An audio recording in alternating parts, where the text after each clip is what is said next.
I'm stuck in this camp, I ain't ready to bounce. Lighted like a fucking lamp. Has a kite, off them herbs. Gotta cool my fucking nerves.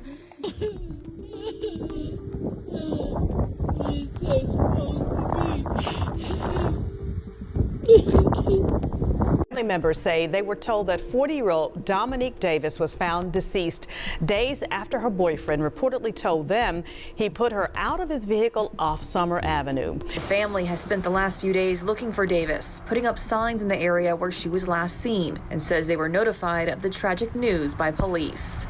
I want my daughter, dead or alive. The desperate plea of a mother whose worst fears came true. Dominique Davis, 40. Flew to Memphis to celebrate the holidays with her fiancé. On December 30th, 2023, she vanished after an argument. 5 days later, her decomposed body was discovered under an overpass. A talented singer silenced forever.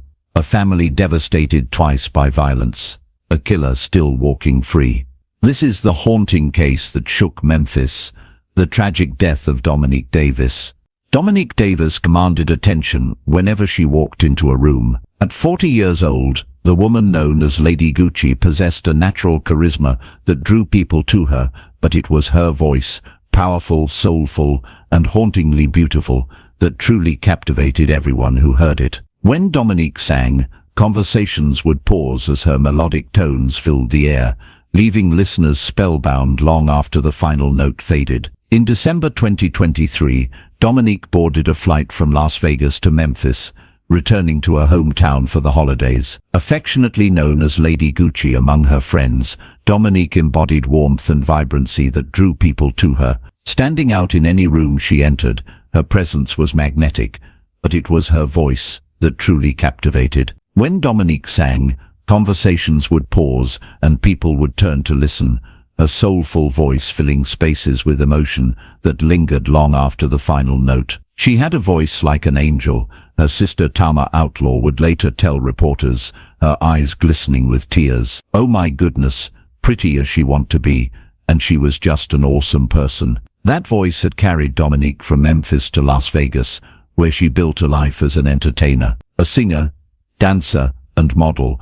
She performed in various shows and events, sharing her talents with appreciative audiences. But despite the neon lights and opportunities of Vegas, Memphis remained home, the place where her roots ran deep, and her family's love anchored her. Born on March 22, 1983, Dominique grew up in Memphis, surrounded by a close-knit family, raised by her loving mother Ella Davis, alongside her sisters Tama Outlaw, Chatasia Davis, and Charvitas Davis. She attended Sheffield High School, where her natural talents and outgoing personality made her stand out among peers. Friends described her as a firecracker, energetic, opinionated, and unapologetically herself. But behind Dominique's radiant smile lay the echoes of family tragedy. In 2009, the Davis family suffered a devastating loss when Dominique's sister Charvitas Davis fell victim to domestic violence. The pain of losing a daughter and sister carved a permanent scar in their lives, one that would make the events of December 2023 all the more unbearable for Ella Davis, who would face the unthinkable prospect of losing a second daughter to violence. We lost another sister to domestic violence 14 years ago, Tama would explain to local news, her voice steady despite the crushing weight of repeated tragedy. We just try and be there for each other as much as possible. That resilience and family connection remained vital parts of Dominique's life, even as she built her career in Las Vegas. Distance couldn't diminish her presence in her family's lives. Through regular phone calls, video chats, and social media, she maintained those bonds, refusing to let miles weaken what mattered most to her. Dominique's social media presence showcased both her professional talents and personal warmth. Her accounts featured videos of her participating in singing challenges, capturing the attention of followers who eagerly awaited her next performance. She shared snippets of performances, moments of laughter, and reflections on life that revealed her thoughtful nature. These digital footprints allowed friends, family, and fans to feel connected to her vibrant spirit, even from afar. One follower commented on a video of her singing, "Your voice gives me chills every time. When's your next show?" Another wrote, "The way you hit those notes makes everything else disappear for a minute."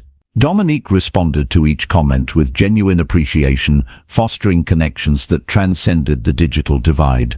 She used her platform not just to showcase her talents, but to spread positivity and keep in touch with loved ones across the country. In December 2023, as the holidays approached, Dominique made plans to return to Memphis. Her excitement was palpable in her social media posts. "Ready to see my man, my man, my man," she wrote, anticipating reunion with her fiancé, 43-year-old Veto Carr, whom she had been dating since January of that year. Their relationship, which had begun through social media conversations, had blossomed into an engagement by December 1st.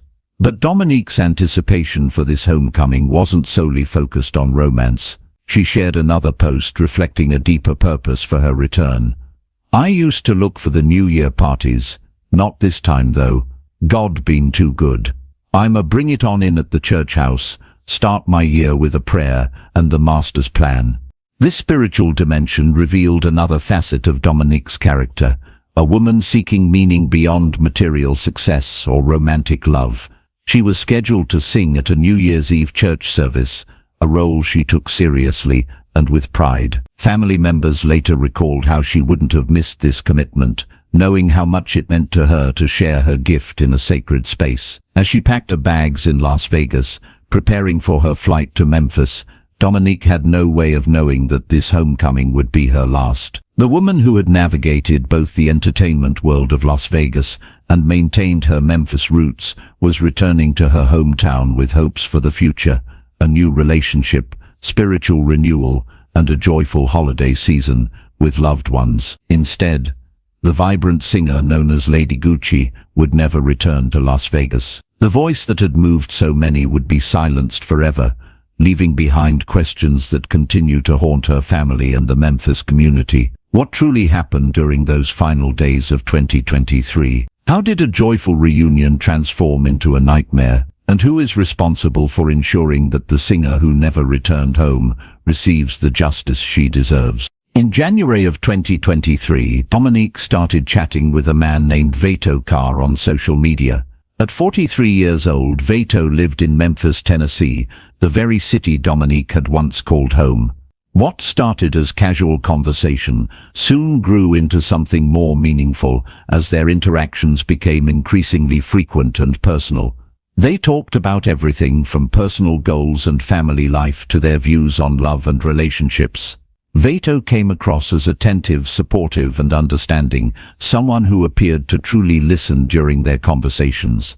The distance between Las Vegas and Memphis didn't seem to put a strain on their growing bond. Instead, their shared connection to Memphis created a bridge between them, making their long-distance relationship feel more personal and familiar. With shared ties to Memphis and aligned values, their emotional connection only deepened, a family friend later recalled. For Dominique, who had always valued emotional connection and honesty, it felt like she had finally found someone who understood her on a deeper level. Their digital romance progressed rapidly. After months of building a strong emotional foundation through video calls, messages, and social media, Veto was captivated by Dominique's warmth and authenticity. He eventually proposed to her, and Dominique, believing in the love they had built, happily accepted. Their social media profiles indicated they were officially engaged as of December 1st, 2023. It felt like the beginning of a beautiful new chapter in Dominique's life. The engagement wasn't just about romance. It represented a significant life change as she began making concrete plans to relocate from Las Vegas to Memphis. According to her mother, Ella Davis, Dominique was planning to move in with Veto before the new year began, a fresh start for 2024.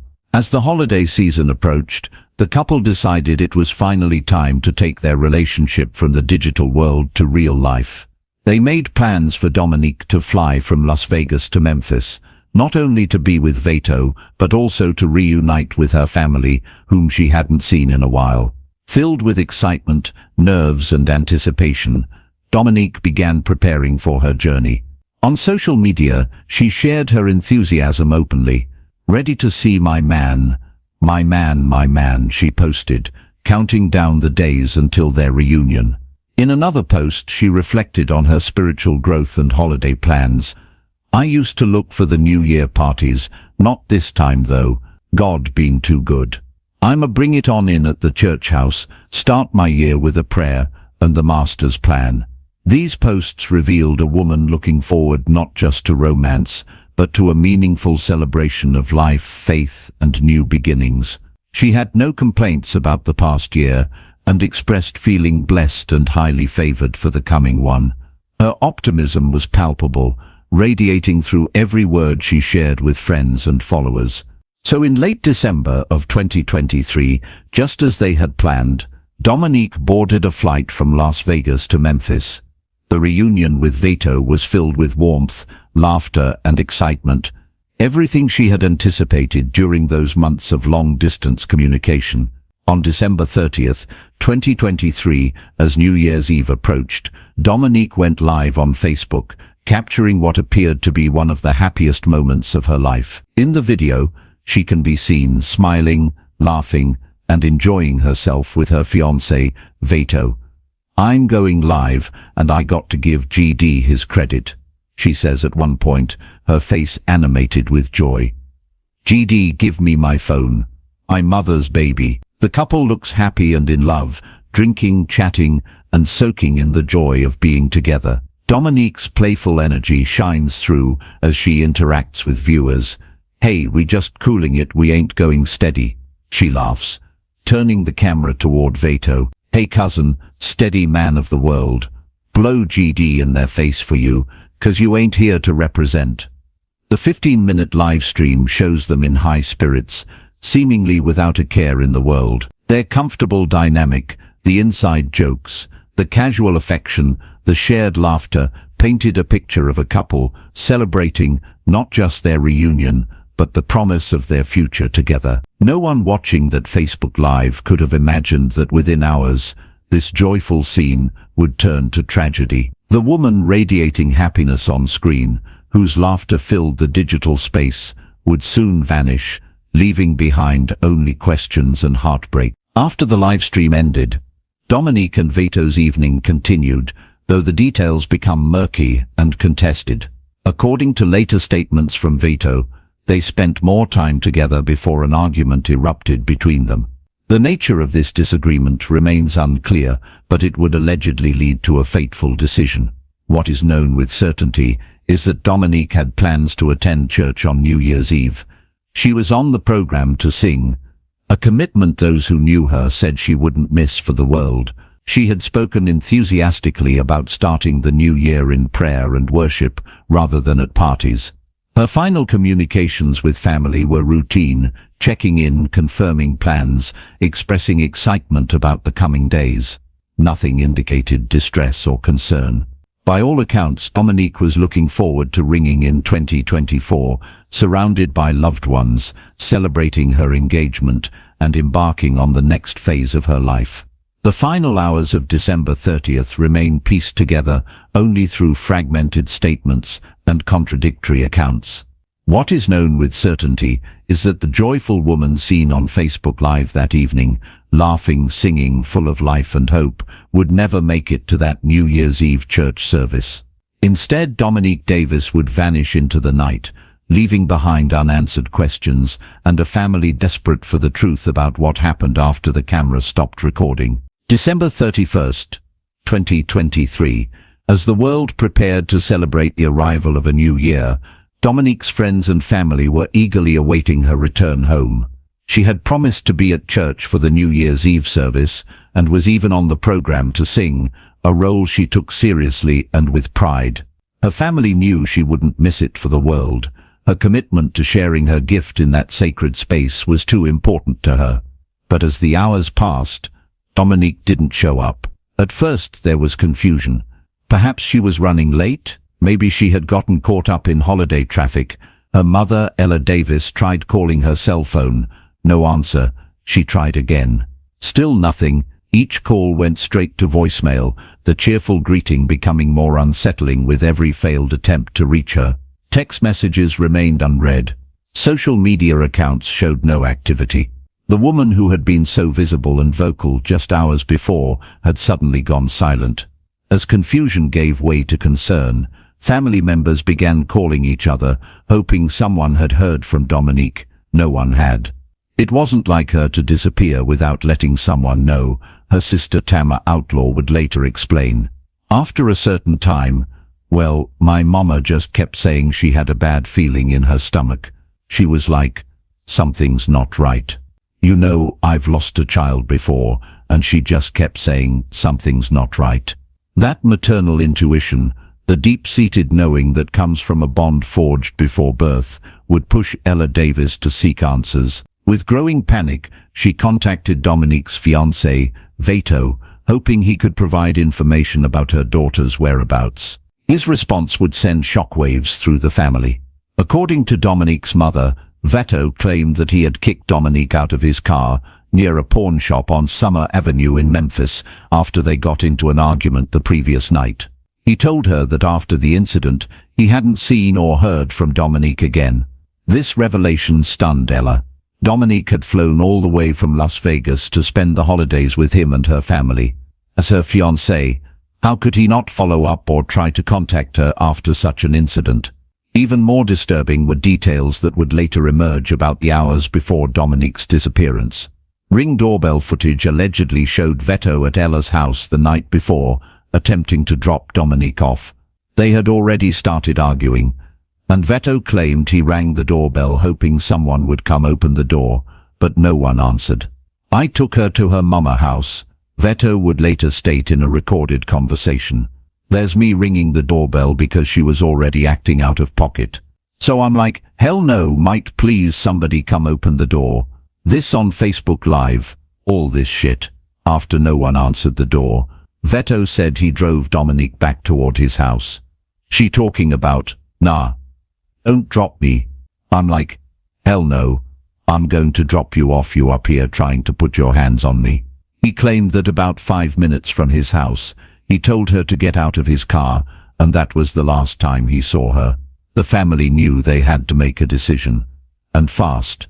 On January 1st, 2024, as most of the world celebrated the beginning of a new year, Dominique's family filed a missing persons report with the Memphis Police Department. The authorities responded with urgency, launching a citywide search. Officers searched the area surrounding the pawn shop on Summer Avenue, checked nearby hospitals, and began reviewing security footage from businesses in the area. They also analyzed Dominique's phone records, social media activity, and bank transactions, looking for any digital footprint she might have left. But despite these efforts, they found nothing, no trail, no witnesses, no Dominique. Refusing to sit idly by while police conducted their investigation, Dominique's family and friends took matters into their own hands. They flooded neighborhoods with missing person flyers, retraced Dominique's last known steps, and stayed in constant communication with investigators. I want my daughter, Ella Davis cried out during one particularly emotional moment, captured by local news. My daughter's dead in the house, and I know she's in there, and I want my daughter, dead or alive. I want my daughter. The raw pain in her voice, the desperation of a mother searching for her child, moved many in the community to join the search efforts. People who had never met Dominique joined those who knew and loved her, combing through areas around Summer Avenue and High Point Terrace, looking for any sign of the missing woman. Local media outlets quickly picked up the story. News vans parked near search areas, reporters interviewed family members, and Dominique's face appeared on television screens across Memphis. The coverage elevated the case from a family's private nightmare to a community concern, with reporters emphasizing the unusual circumstances of her disappearance. Davis is initially from Memphis but has been living in Las Vegas, one news report explained. She recently made the trip back to the Bluff City to spend time with her boyfriend.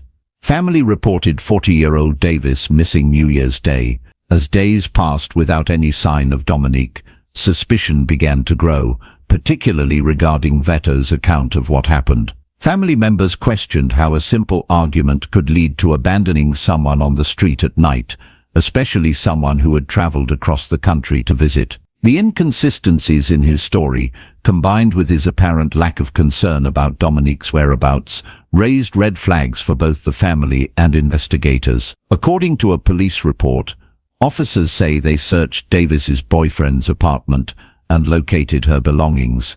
Another news report revealed. They say her boyfriend told them they got into an argument, and he had dropped her off in the area of Summer and High Point Terrace. The search intensified as the first days of January ticked by. Each passing hour diminished hopes of finding Dominique safe, while simultaneously strengthening the family's resolve to discover the truth. They would not rest until they knew what happened to their beloved Lady Gucci, the singer who never made it to church on New Year's Eve. No one could have imagined the devastating discovery that awaited them. January 4th, 2024. 4 days into the new year. 4 days since Dominique's family had reported her missing. 4 days of searching, hoping, and praying for her safe return. On this cold winter morning, their worst fears would be confirmed. Memphis police informed the Davis family that a body had been found near the overpass at Sam Cooper Boulevard and High Point Terrace, not far from where Dominique was reportedly last seen. The body, badly decomposed despite the short time frame, showed signs of trauma. Though official identification was still pending, the location and circumstances pointed to a devastating possibility. They called to say that, to check on the tattoos and everything, cause we have matching tattoos. Tama Outlaw, Dominique's sister, later explained to local media. They called to check on the tattoos and things, and after that a couple hours later, then they called back and confirmed, cause they did the fingerprint and everything, that it was her. According to family members who spoke with investigators, police believe Dominique was pushed off the overpass sometime around New Year's Day, possibly late at night. The physical evidence at the scene, combined with the injuries sustained, suggested a violent end rather than an accident. The overpass itself, a concrete structure rising above traffic, became both the scene of her final moments and a grim memorial to a life cut short. The discovery sent shockwaves through her family and friends, who had been desperately searching for her since her disappearance. The news transformed their mission from finding a missing loved one to seeking justice for her death. Memphis Police Department confirmed that Dominique Davis was deceased and that the circumstances surrounding her death were being investigated as a homicide. Family members say they were told that 40-year-old Dominique Davis was found deceased days after her boyfriend reportedly told them he put her out of his vehicle off Summer Avenue. Reported one local news station, the gravity of the situation reflected in the somber tone of the anchor. For Ella Davis, the confirmation of her daughter's death was both devastating and validating. Her maternal intuition had been painfully correct. Something had indeed happened to her daughter. Now a mother who had already buried one daughter to violence faced the unthinkable task of burying another. As the investigation unfolded, rumors began to circulate about Veto's involvement in Dominique's disappearance and death. However, he maintained his innocence throughout, offering explanations for his actions on the night she vanished. In a recorded conversation that would later circulate, Veto defended himself, providing his version of events. "So I let her out my car. I'm on camera. Let her out my car. That's why I'm still free right now." He emphasized the presence of security cameras in the area that would corroborate his story. "It's cameras all around this motherfucker. The goddamn pawn shop got cameras. I got cameras." Veto further suggested that others might be responsible for what happened to Dominique, pointing to potential suspects. "My ex and her best friends, they 45 years old. They didn't like my girlfriend. They ain't like her." He claimed these individuals had been watching his house and might have had something to do with Dominique's death. "I don't put my hands on no woman, or I ain't never kill nobody. I don't do no shit like that," he insisted in the recording. And the detective said, "Was you willing to take a lie detector?" I said, "Yes, I will take a lie detector test, because, first of all, "I love my woman." Despite his assertions of innocence, many questions remained about the timeline of events and how Dominique's body ended up beneath the overpass. If she had been let out of his car near Summer Avenue, how did she end up at Sam Cooper Boulevard? Who would have wanted to harm a woman who had just arrived in town for the holidays? Police had already searched Veto's apartment earlier in the week, while Dominique was still considered missing. According to a police report, officers located her belongings there, confirming she had been staying with him. Veto had showed officers text messages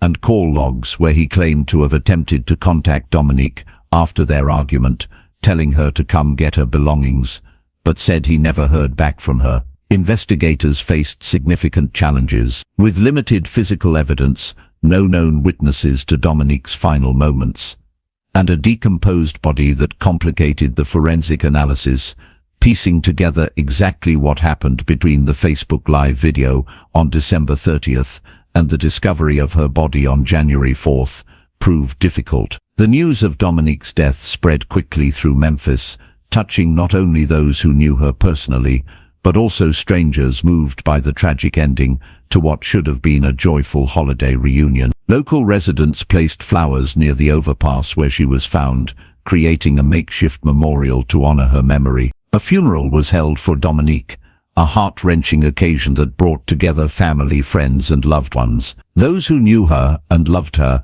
gathered wearing blue and green colors, chosen to represent Dominique's vibrant personality and the joy she brought to everyone she met. The ceremony was filled with tears, laughter, and heartfelt stories as family and friends reflected on the impact she had on their lives. For the Davis family, this tragedy reopened wounds that had never fully healed. Having lost Charvatus to domestic violence in 2009, they now faced the cruel reality of losing Dominique under similarly violent circumstances. The parallels between the two losses added another layer of pain to an already unbearable situation. "It's like a link out of a chain is missing," Tama Outlaw said, trying to articulate the profound emptiness left by Dominique's absence. The family's grief was compounded by the circumstances.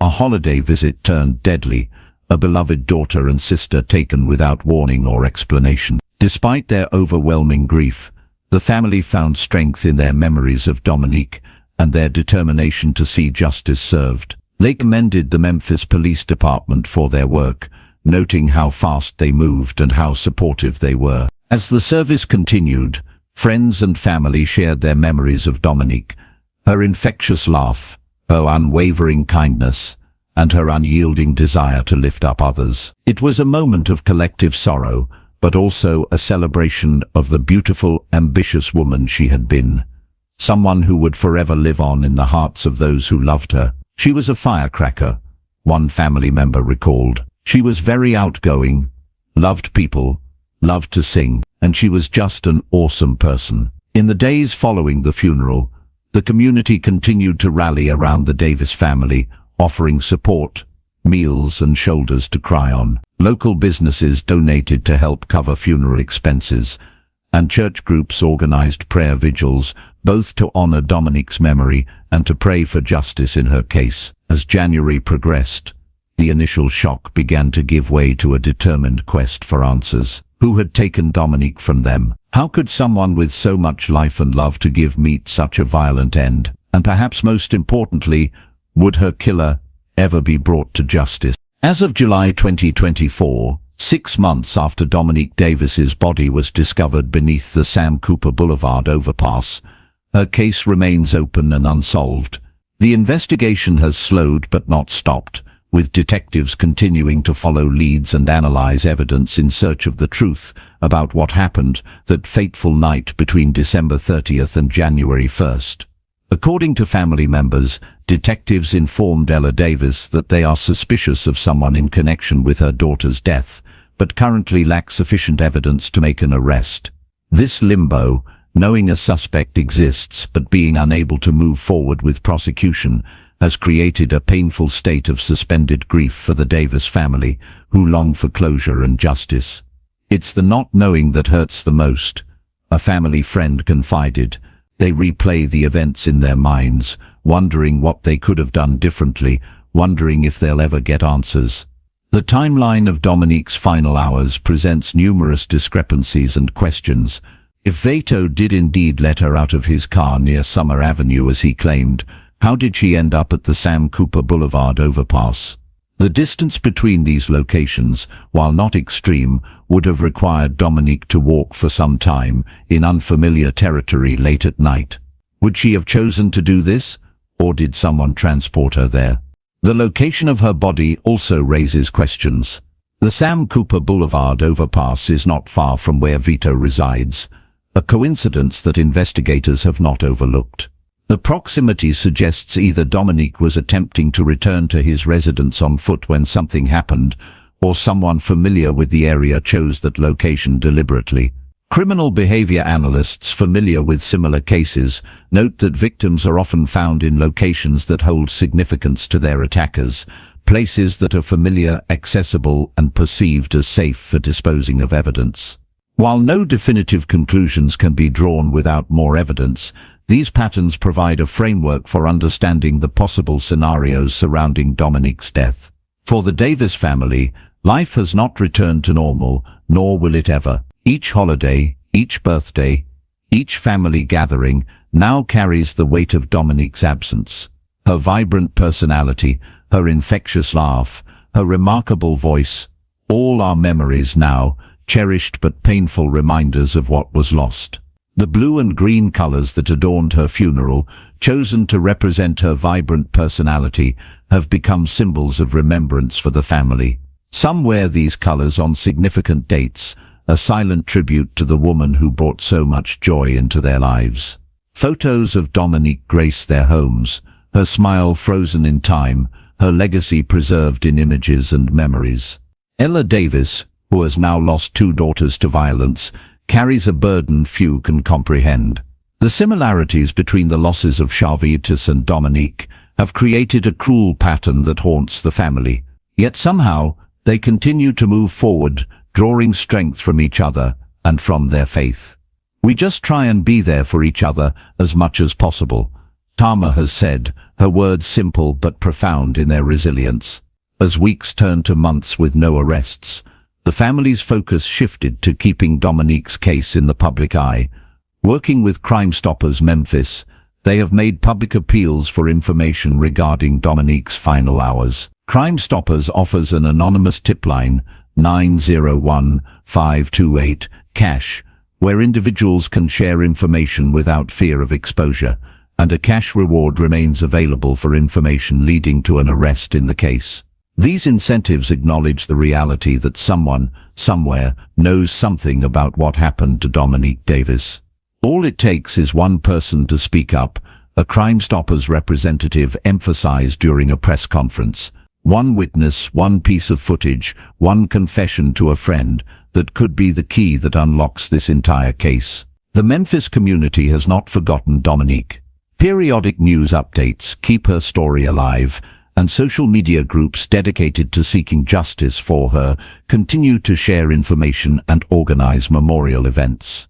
Local singers sometimes dedicate performances to her memory, keeping her artistic legacy alive, while reminding the public that her killer remains free. As this case continues, numerous questions haunt both investigators and the family. Who killed Dominique Davis and why? What led to her being at the overpass? Who did she encounter after the Facebook Live video ended? How did her body end up where it was found? Why has no one come forward with definitive information? The tragic death of Dominique Davis serves as a sobering reminder of how quickly circumstances can change, how a joyful reunion can transform into heartbreak without warning. What began as a holiday visit home, filled with plans for the future and promises of new beginnings, ended in a devastated family searching for answers that may never come. For now, justice for Dominique remains elusive. Her voice, once capable of moving audiences to tears with its beauty, has been silenced forever. Yet her story continues to be told, her memory honored, and her case pursued, in hopes that someday the truth will emerge from the shadows and those responsible will be held accountable. We hope that one day the Davis family will find the answers and justice they deserve. Until then, Dominique's case remains one of the many unsolved homicides that leave families in perpetual limbo, forever waiting for the phone call that might finally bring closure to their pain.